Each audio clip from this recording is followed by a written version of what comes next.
ভালো থাকতে শিখে গেছি। কতটা ভালো? দেহের উপর চলছে জীবন।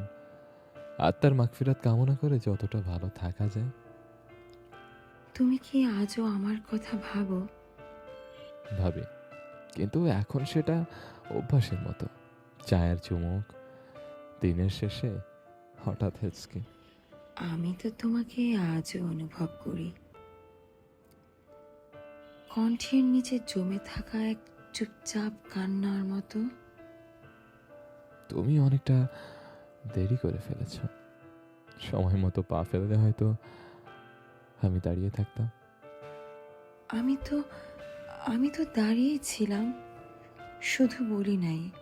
না, তুমি দাঁড়িয়েছিলে, তবে নিজের ছায়ার পাশে, আমার পাশে না।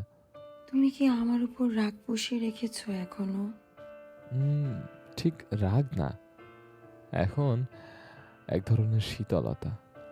যেমন পুরনো ঘড়ি, চলে না তবু ফেলে দিতেও ইচ্ছে করে না। আমি কি তোমার জীবনে দাগ রেখে গেছি? না না, দাগ না, আঘাত।